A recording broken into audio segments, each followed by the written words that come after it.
रहीम। आज हम पढ़ेंगे फर्स्ट ईयर की केमिस्ट्री के चैप्टर नंबर 1 का जो टॉपिक है आयनिक रेडियस। आयनिक रेडियस क्या होता है? आयनिक रेडियस होता है किसी भी क्रिस्टल लेटस के अंदर आयन का जो रेडियस है उसे हम आयनिक रेडियस बोलते हैं। अब सवाल यह है क्रिस्टल लेटस हमारे पास क्या होता है? क्रिस्टल लेटस हमारे पास होता है कोई भी 3 dimensional 3D arrangement of particles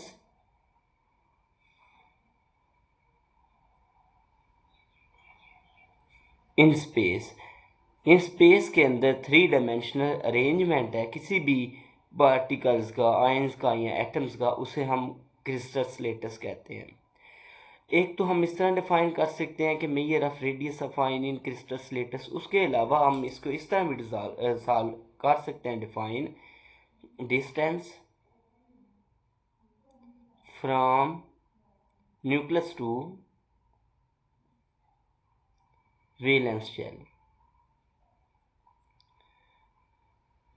ये तो सिंपल, जिस तरह हम रेडियस को डिफाइन करते हैं distance from centre to the outermost line आप कह सकते हैं, या सरकमफ्रेंस, उसको हम रेडियस कहते हैं। इसी तरह हमारे पास जो सेंटर से लेकर वैलेंस शेल तक का या न्यूक्लियस से लेकर वैलेंस शेल तक का डिस्टेंस होता है उसे हम आयनिक रेडियस कहते हैं। इसको अगर हम देखें सर्कल की फॉर्म में हम एटम को या आयन को ड्रा करके, तो हम इस तरह ड्रा करते हैं। इस सर्कल को अगर हम एक आयन कंसिडर करें तो ये सेंटर से लेकर आउटर मोस्ट जो शेल है, जिसे हम वैलेंस शेल कहते हैं, इस तक का जो रेडियस होएगा, डिस्टेंस होएगा, उसे हम आयनिक रेडियस कहेंगे। अब इसके बाद इसी टॉपिक के अंदर आयंस को भी डिस्कस किया गया और उसकी टाइप्स को। अब हम उसकी तरफ चलते हैं। जी, आयन हमारे पास होता है any species having charge on it. कोई भी स्पीशी एटम हो या ग्रुप ऑफ एटम हो जिस पे चार्ज होएगा कोई पॉजिटिव या नेगेटिव, उसे हम आयन कहेंगे। अब अगर हम देखें इसकी एग्जांपल, सो फॉर एग्जांपल इसकी एग्जांपल में आपके पास बहुत सारी एग्जांपल है, जिस तरह क्लोराइड आयन एक आयन है, हाइड्रोजन आयन है, इस तरह फ्लोरीन है, ब्रोमीन और भी बहुत सारे, जिस तरह आयरन आयन है, बहुत सारे आयन्स हैं हमारे पास। ये इसकी एग्जांपल्स हैं। अब हम चलते हैं आयन्स की टाइप्स की तरफ, जो आपकी बुक में बेसिकली डिस्कस की गई हैं। अब जो केटाइंस होते हैं हमारे पास पॉजिटिवली चार्ज्ड आयन। ऐसे आयन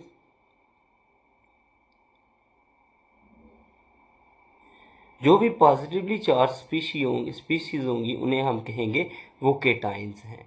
अब केटाइंस हमारे पास बनते हैं लॉज ऑफ इलेक्ट्रॉन से। कोई भी एटम हमारे पास जब इलेक्ट्रॉन को लूज करेगा तो वो केटाइन में चेंज हो जाता है।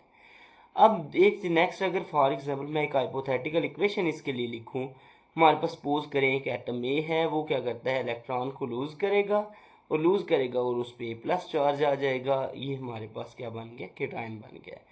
अब एक यहाँ पे एक क्वेश्चन बड़ा इंपॉर्टेंट है कि साइज ऑफ केटाइन जो होता है, size of cation is smaller than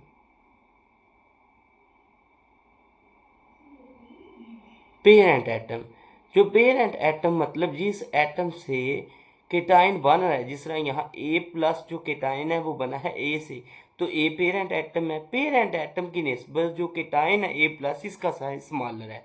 इसकी आपने याद रखना, ही बड़ा इंपॉर्टेंट शॉर्ट क्वेश्चन भी है, तो इसकी रीजंस आपने याद रखनी है। इसकी जो रीज़न है वो हमारे पास ये है कि यहाँ पे क्योंकि एक इलेक्ट्रॉन लूज हो गया है, तो यहाँ पे अब एक इलेक्ट्रॉन तो लूज हुआ है लेकिन इसमें प्रोटॉन चेंज नहीं हुए, तो आप इसकी वजह याद रख सकते हैं, इम्बैलेंस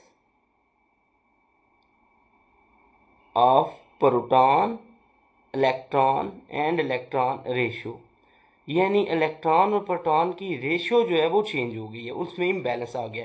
पहले ये जो ए था, अगर हम सपोज करें ये हाइड्रोजन है, तो हाइड्रोजन के केस में इसके पास एक ही इलेक्ट्रॉन था और एक ही प्रोटॉन था। लेकिन जब ने इसने एक इलेक्ट्रॉन लूज कर दिया है और ये केटाइन बन गया, अब यहाँ पे एक प्रोटॉन तो है लेकिन एक इलेक्ट्रॉन नहीं है, इलेक्ट्रॉन कम हो गए हैं। अब वो इलेक्ट्रॉन हाइड्रोजन के केस में तो है ही नहीं, ये पॉजिटिवली चार्ज हाइड्रोजन बन गया है। तो इस वजह से, क्योंकि अब अगर किसी और की एग्जांपल लें तो वहाँ पे भी इम्बैलेंस ऑफ इलेक्ट्रॉन आ जाता है, प्रोटॉन सेम रहते हैं जबकि इलेक्ट्रॉन डिक्रीज कर जाते हैं केटाइन में। इस वजह से हमारे पास क्या हो जाता है, यहाँ पे जो कम इलेक्ट्रॉन्स हैं उनको ज़्यादा इलेक्ट्रॉन अट्रैक्ट कर रहे होते हैं, इस वजह से साइज़ डिक्रीज़ कर जाता है। अब इस तरह इसकी अगर आप और कोई रीज़न्स याद रखना चाहें तो एक आप और भी रीज़न याद रख सकते हैं, जिस तरह इस तरह हमारे पास nuclear charge, effective nuclear charge increase हो जाता है। चार्ज इंक्रीज़ हो जाता है क्योंकि प्रोटॉन इंक्रीज़ हो जाते हैं, इस वजह से भी ये जो साइज़ है वो हमारे पास डिक्रीज़ कर जाता है। अब अगर हम एनाइंस में देखें तो एनाइंस हमारे पास वो स्पीशीज़ हैं जिनमें नेगेटिवली चार्ज होता है। नेगेटिवली चार्ज स्पीशीज़ जो हैं वो उन्हें हम एनाइंस कहते हैं।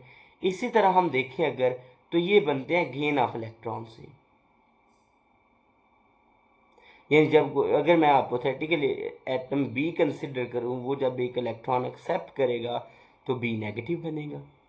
तो इस तरह हमारे पास ये एनायन बन गया। इसी तरह अगर हम साइज़ के हवाले से देखें तो ये क्वेश्चन भी बड़ा इंपॉर्टेंट है। Size of anion is greater than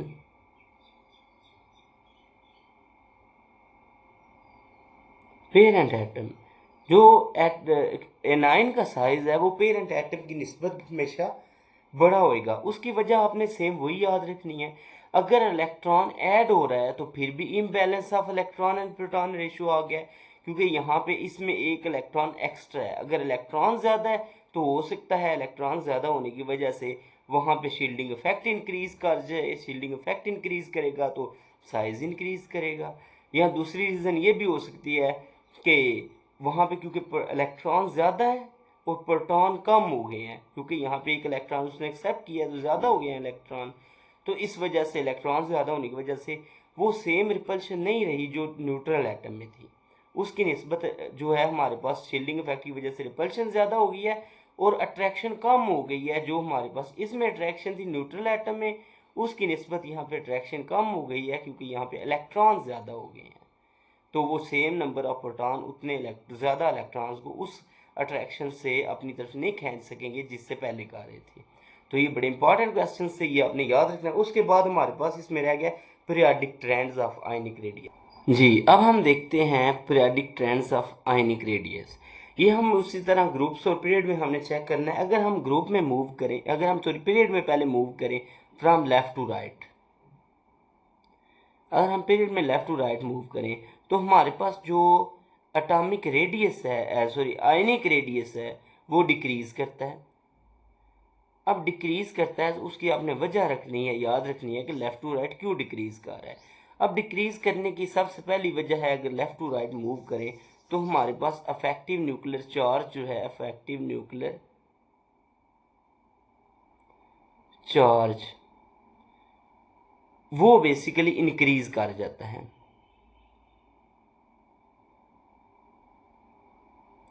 अब जब इफेक्टिव न्यूक्लियर चार्ज इंक्रीज करेगा तो इफेक्टिव न्यूक्लियर चार्ज के इंक्रीज करने की वजह से बेसिकली जो साइज है वो डिक्रीज कर जाएगा। यानी इन शॉर्ट आप याद रख ले, नंबर ऑफ प्रोटॉन इंक्रीज कर रहे हैं लेफ्ट टू राइट, प्रोटॉन जबकि इलेक्ट्रॉन जो है वो सेम शेल में दाखिल हो जा रहे हैं, तो अट्रैक्शन इंक्रीज होती चली जाएगी। जब अट्रैक्शन इंक्रीज होएगी तो साइज कंट्रैक्ट करेगा। इस तरह अगर हम देखें दूसरा शील्डिंग इफेक्ट या दूसरी चीज़ें इसमें सेम ही रहती हैं। शील्डिंग इफेक्ट चेंज नहीं होता क्योंकि साइज क्योंकि शेल चेंज नहीं हो रहा। इस तरह अगर हम बात करें इसकी ग्रुप की, तो ग्रुप में अगर हम टॉप टू बॉटम देखें, ये जो आयनिक रेडियस है वो इंक्रीज करता है। अब अगर हम टॉप टू बॉटम मूव करें तो वो इंक्रीज करता है। उसकी भी आपने रीज़न याद रखनी है। अगर हम टॉप टू बॉटम के मूव करें तो नंबर ऑफ शेल्स इंक्रीज करते हैं। जैसे जैसे पीरियड नंबर इंक्रीज होएगा नंबर ऑफ शेल इंक्रीज करते हैं। नंबर ऑफ शेल इंक्रीज करने से आपको पता है जिस तरह साइज इंक्रीज करेगा तो जो आयन होगा उसका आयनिक रेडियस भी इंक्रीज करेगा। इसके अलावा आप दूसरी बात याद रख सकते हैं, शील्डिंग इफेक्ट।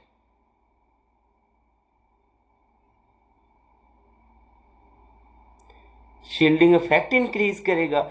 शील्डिंग इफेक्ट ज़्यादा होएगा तो हमारे पास साइज ज़्यादा होएगा, साइज ज़्यादा होएगा तो आयनिक रेडियस जो है वो भी इंक्रीज करेगा।